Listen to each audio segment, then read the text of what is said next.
the goal of the glove is to protect the worker from any potential infectious material. So disease, biofilm, debris, anything you're dealing with, so that they can complete their day-to-day duties and their responsibilities in healthcare. So from SPD perspective, we're really trying to protect our hands from what we're touching with the contaminated trays. I'm going to throw in puncture resistant from sharp safety, but ultimately it's to protect all of our workers from any exposure to disease or pathogens. Rising above the buzz of ultrasonic cleaners and the clanking of stainless steel are the ideas and voices that are changing the industry. You're listening to the Beyond Clean podcast, the central nexus for people, processes, and products that are improving our sterile processing world. Each week, we speak with frontline technicians, CEOs, engineers, and entrepreneurs with a common goal to help you fight dirty every instrument, every time. Whether you're tuning in for education or inspiration, we're glad you did. Now, turn on those washers and turn up the volume. It's time to go beyond clean.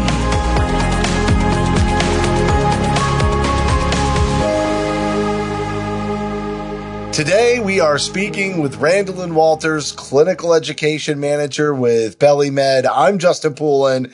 With me, as always, is Hank Balch. We're going to be talking gloves today, and while you may take them for granted, we've got a full show. This isn't a quick one. This isn't a short conversation. There's so many great takeaways coming up ahead with Randall. So, Hank, I know Randall's been on before, but she does such a great job. Yeah, many of our audience will remember her from a previous season on Beyond Clean. I think we were talking about sterile storage way back then. And she was also one of the early members of the Beyond Clean advisory group to get that launch. And so she's been a super fan, clean freak from the very beginning. We're honored anytime that we can get members of our advisory group and supporters on the show to speak to what's happening out there on the front lines of the clinical space. And yeah, you're right. We're about to throw down the gauntlet, as you explained in a previous episode, to talk about gloves today. And as you said, stay tuned. We got a lot of great info that we're going to be sharing. All right. We're not going anywhere, and neither should you. We'll be right back.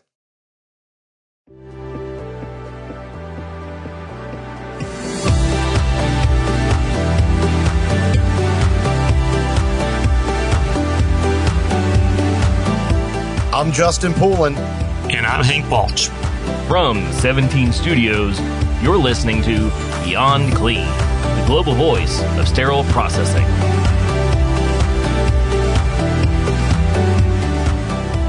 Joining us now is Randall Walters, Clinical Education Manager with BellyMed. And today, as the title says, Hank, we're going to be talking about glorious gloves. And so, Randall, this is not your first time on the show, and we're happy to be welcoming you back. Thank you so much. I'm happy to be back and talk to you both.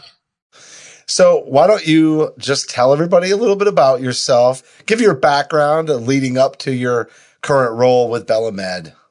Yep. I've been with BellyMed a little over a year now. New thing for me, so very exciting. I'm the education manager for the U.S., so this is something new working with a global company, but I cover all education, compliance, quality. I also sit on the marketing team, so that is something new for me, and I like to throw that out there because I am ever learning, and it's great. I love it. And my healthcare history's a little over 15 years now. The operating room, scrub tech, then sterile processing is my passion. So from technician through manager, and education now, a little over 5.5 years, and some traveling in between and a little labor and delivery here and there. So a lot of history and 13 years as a bartender. But nice. Yeah, this is where I'm at now. All right. Well, I'm going to pick your brain on the bartender piece at some point because I'm sure you've got some good tips on that if you did it for that long. I also am really excited to hear that you have some involvement with the marketing team. We're seeing that more and more with educators, and I just think that is so incredibly smart when you're trying to get a message across, and more that educational message. You really need that voice. As a matter of fact, one of our earlier co-hosts, the first one Hank and I brought on, was Mike Matthews, and he has a similar role for agility and is in that role as not only a leader of education, but also marketing. I think that's really, really smart. So kudos to the organization for inviting you to the table on that. Speaking of marketing and making changes, Hank has started to throw in what we like to call the warm-up question into these interviews. And so I'm going to kick it off with a little fun warm-up question, which is, if the sterile processing department ran out of gloves, where did you go? Where was your go-to move to, and I'll say quote unquote borrow, because I'm sure there was no credit going between the department accounting, but where did you borrow enough gloves to get you through the shift in Decon? Yeah, great question. I think it depended on which role I was in, but I'm going to reference my leadership experience and even education. But endoscopy was the partner that always helped us out in the facilities where it was separated. So anywhere throughout the hospital, completing high-level disinfection, I was going there as a starting point. Or a clinic, or some of our outside entities for our organization. So if you've got another care facility across the parking lot and they're cleaning anything over there, I'm going to borrow some gloves. And in my experience during COVID, it was neighboring hospitals. So it was our sister hospitals, neighboring hospitals. We were borrowing left and right from each other during that PPE crisis we were in, and it was borrowing for sure. I'm really glad that Hank decided to bring gloves to the table for the conversation this season. But one of the things that's just been killing me, and you described it so well there, that you had to borrow from other facilities, like PPE was such a struggle. But now I feel like I get 6 emails a day about gloves, trying to sell me gloves, some new company popping up selling gloves and having the lowest price. It's hilarious. And it's not going away. And I feel like a lot of people out there are going through glove fatigue because of these emails that they're just getting. And I don't even work at a healthcare facility. I definitely don't purchase gloves. And yet I get 6 of them a day. I can only imagine what it's like for front lines, especially managers and anybody working in supply chain. So to get us recentered on gloves and bring the focus back, I think that's great. And I think we should start with just the basics. Like, why did we need gloves during the pandemic? Why couldn't we get by without them? Why are they so important?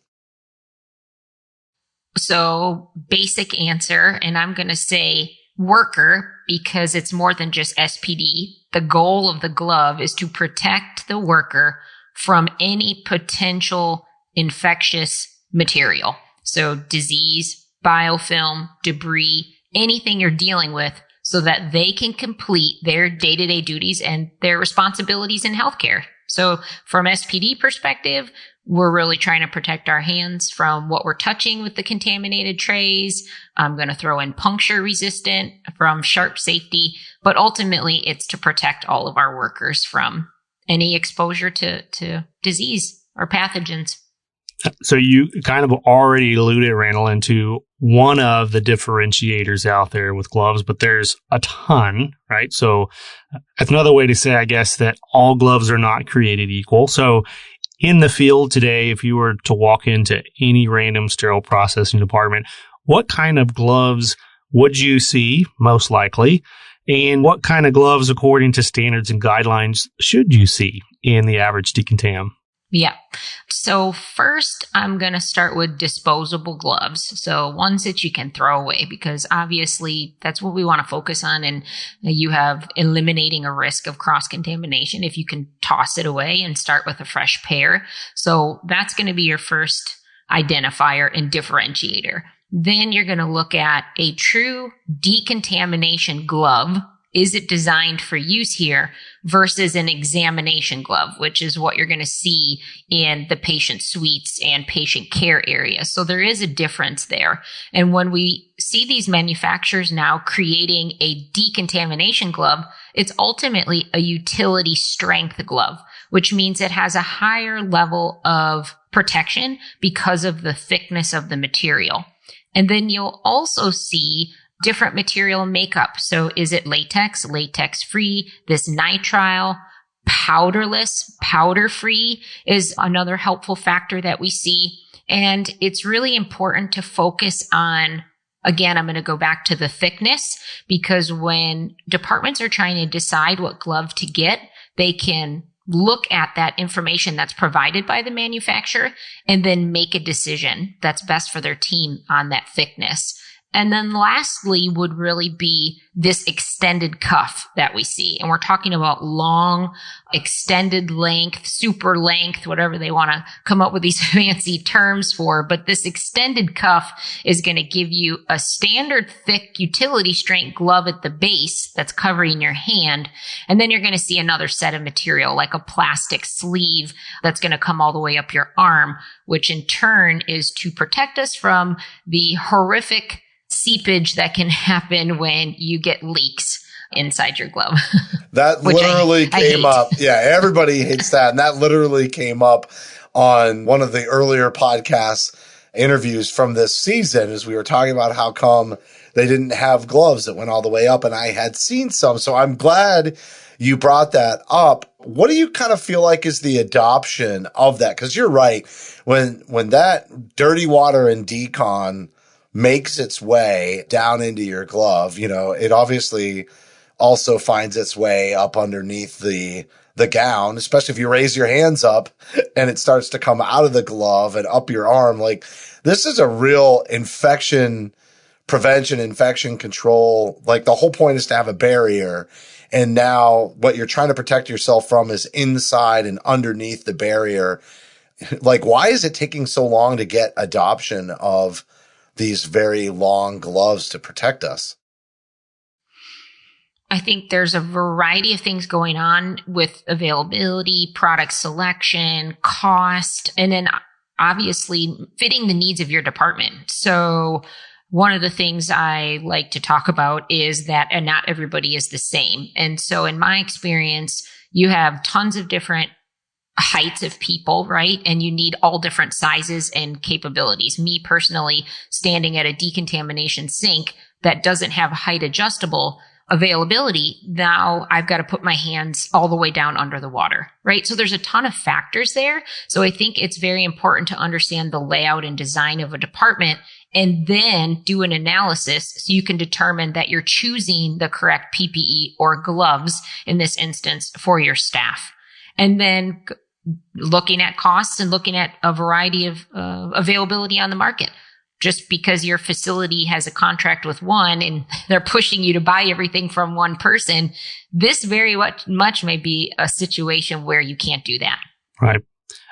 I know, Randall, you brought up there's more and more manufacturers out today that are actually creating and marketing decontamination gloves. Like, that phrase has been around for a while, but even as recent as, 3 or 4 years ago, there weren't a lot of gloves out there that were called that on the market. And so we were kind of struggling in sterile processing of, well, we're not supposed to use utility gloves. We're supposed to use something called decontamination gloves, but there's nothing out there called that, so that's encouraging that there are more of those coming out. There is more attention that's being given to that. And I want to go back though to something that you mentioned too as one of the variables for gloves, and that's that they're puncture resistant. And it brings up a very important question topic, not only for sterile processing, but also honestly for surgeons, is that an ability to touch and to feel what it is you're cleaning or holding, or in the case of surgery, what it is you're using to perform surgery with. And so obviously we want protection, but then there's some technicians out there that are willing to sacrifice a little protection if they can actually feel what they're doing in the sink, as opposed to I've got a block of plastic or rubber in the sink and I'm trying to navigate these things. So what are your thoughts on that, balance and challenge? Like, how do you approach that? Any insight on that? Yeah. There's a very small window of perfection in there, right? There's these great decontam gloves that are too thick, especially for me. The smalls should be actually extra larges, right? Because the smalls, I've got an inch of flap on the tip of my finger, so I can't really feel what I'm doing under the surface of the water. And so it's extremely important to trial these items with your staff, and you got to find the perfect fit for everybody because it's not one size fits all. So I think it's important to have them, trial them and see. Some vary from 7 millimeters of thickness all the way up to 15. And so, like you mentioned, the 15 might be too thick for you to maneuver things around. And then it's also important to support this with your other policies and procedures, which is your sharp safety, right? Do the staff currently feel safe that you can go with a thinner glove because you have great practices in place and you know that you don't see any sharps that are sent down? So this is all around your staff's ability to critically think through these situations. And do you have good practices and quality safety programs in place where your staff feel confident that they could use even an exam glove? I wouldn't recommend, but if you double gloved and you go with a double gloving method instead of a super thick glove, do they feel safe with your practices because they know that you never see sharps coming down, or you have an OR team that segregates the sharps. So I think there's a lot of variables to consider. It's not just up to picking the glove product itself. That is a fantastic segue, actually, to a little hot button question that I have for you. Because you mentioned confidence. Does your staff have confidence in the process? And there's probably not a more debated topic, maybe one or two, but this is up there in the hot topic debates in sterile processing today. And it's the question of gloves on the clean side. I'm not going to steal any of your thunder, so you can address that question however you want. Walk us through how we think about this and, your personal opinion on it. Great. I've had this debate many times, and for sake of this, I'm going to debate both sides. Okay. If that's okay. Go ahead. So, because it always happens, right? And so first I'm going to start with not enforcing glove wearing on the clean side, or not having that as a practice, because the definition of cleaning in SPD is to remove all visible and non-visible soil for two purposes. One, for the next step in your reprocessing cycle or workflow. And number two, so that the item is safe for handling. Okay. So that means if all the items that we're cleaning in SPD are safe to the point where they can be handled on the clean side, then we need to practice what we preach. That means that our decontamination practices should be so great, and everything that we're doing is going to deem these items okay for your employees to touch them and to continue on into your next workflow. So that's side one. Now, all right, let me comment on that real quick, and then we'll go to side two. Okay. Which is I just want to get your take. Do you feel like it's less of an issue about the gloves and more about the disinfection process going from the dirty to the clean side? Because if it's going to the washer disinfector and there's no gross debris, you got to feel pretty good about it.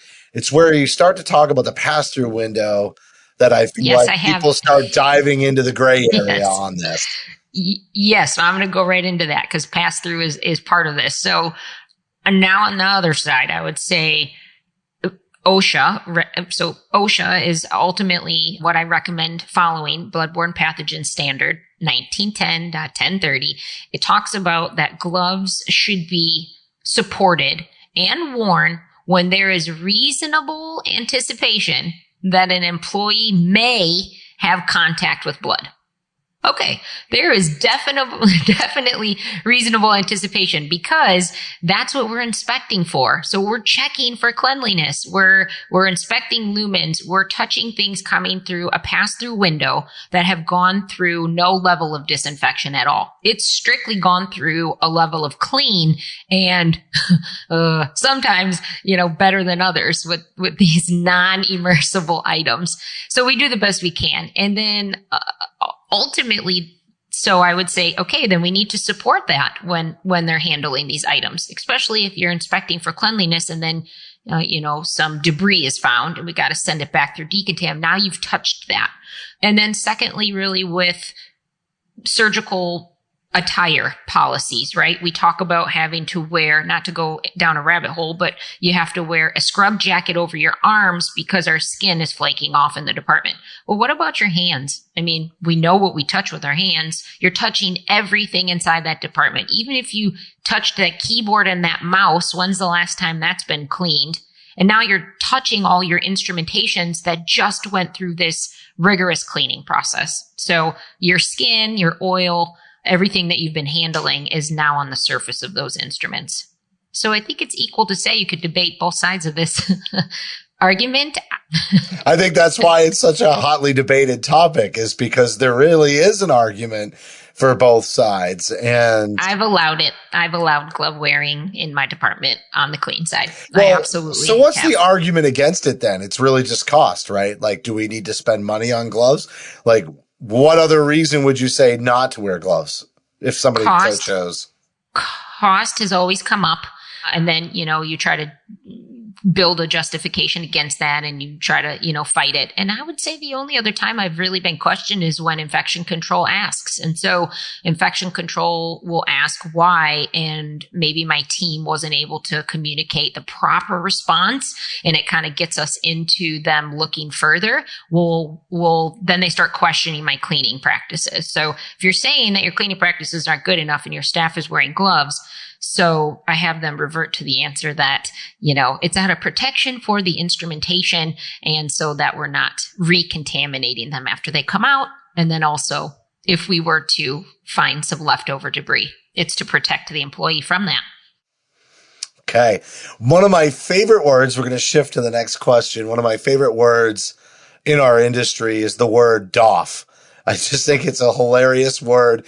And it's donning and doffing gloves, putting them on, taking them off.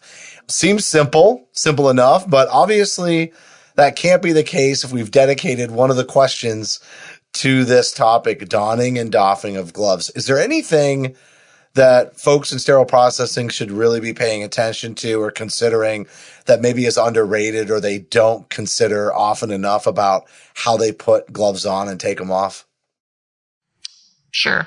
When putting them on, it should be the last piece that you're putting on. So making sure that you have a secure fit over your gown and your sleeves. So depending on what kind of gown you have, if you've got the one with the thumb loop, like pay close attention here. You got to make sure to do it a certain way where you can shimmy that thing, because if that thumb loop misses and it starts to go up your arm, you're going to see some leak, 15 minutes into your shift. So making sure if you do have the thumb loop that it's in place, that you've got the cuff of that gown secured down closest to the palm of your hand, and inspecting those gloves for holes and puncture or any damage before you get all the way suited up and into your workspace. And then for taking off, it's ultimately, the CDC gives doffing recommendations, but usually when you see that, it's talking about a procedure room or in a patient room or in a single gloving situation.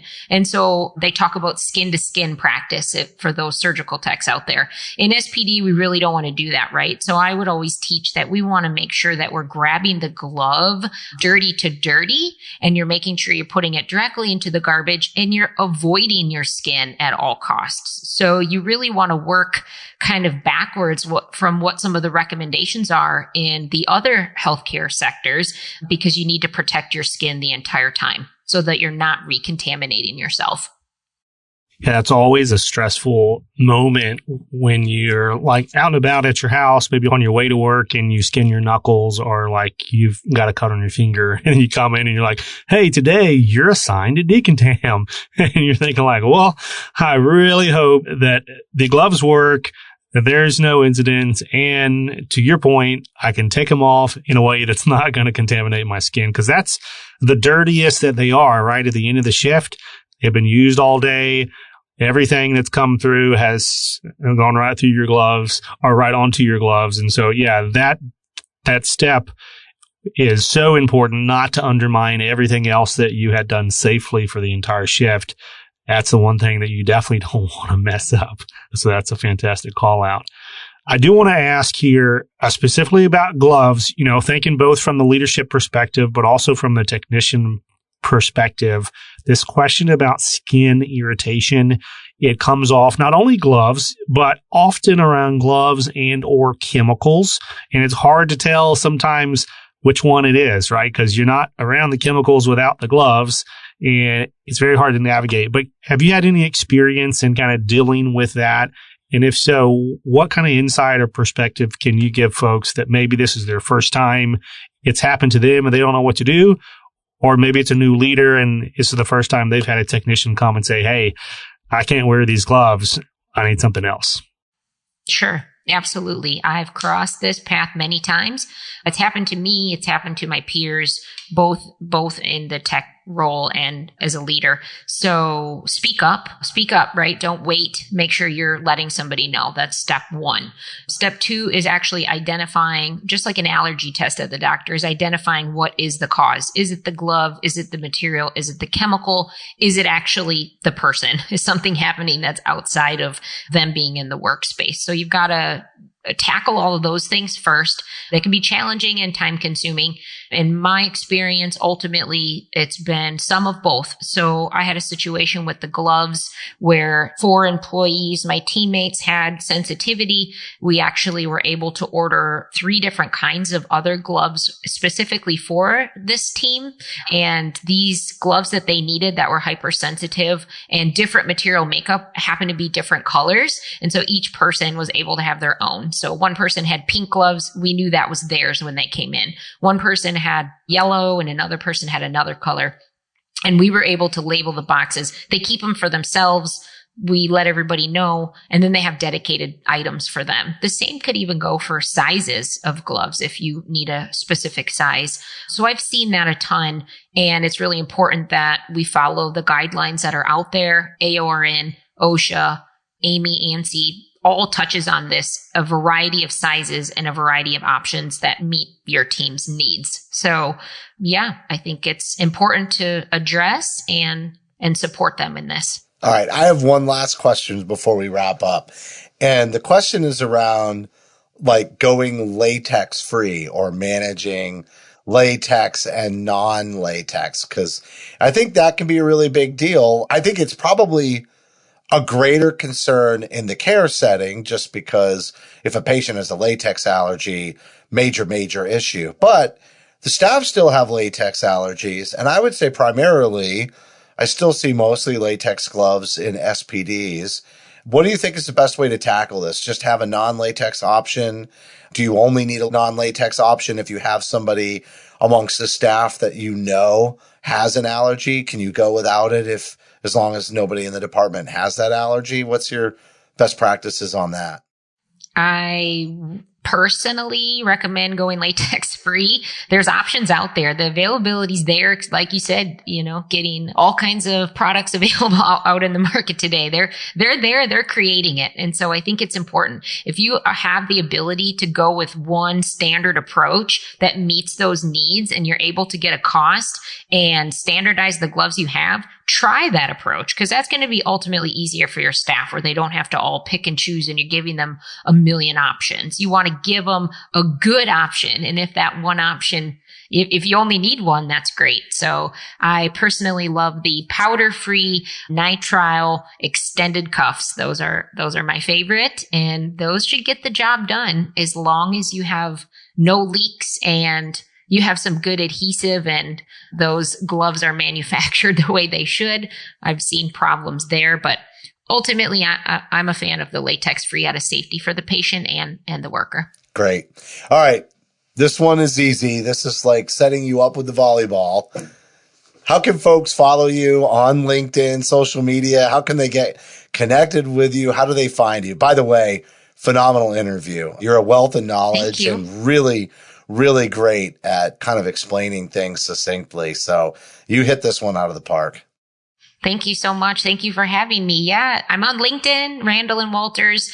That's the easiest way to find me. There's not many Randallins out there. There's definitely no Randall Walters on LinkedIn. So that's the best way. And then also my email is randallin.walters@bellymed.com. Excellent. Randallin, thank you so much. Seriously, great interview, especially on a topic that you think is such a simple thing, but we filled 30 minutes very easily and a lot of great insights today.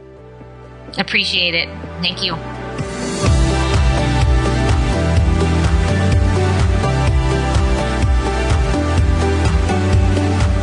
All right, everybody. That was Randallin Walters, Clinical Education Manager with Belly Med. And we really found a way to fill it up for 30 minutes on gloves. And there really was no milking this episode, Hank. There was great takeaways. Randallin, such a phenomenal communicator, and really hit so many important points, from the classic debate, which I love. Should we wear gloves on the clean side? And I know we teed up some of these conversations on an earlier episode this season, but it's funny how much we take gloves for granted. And yet there it is, sitting in the middle of one of the most contested conversations and debated topics in sterile processing for probably 30 years, at least 20. Yeah.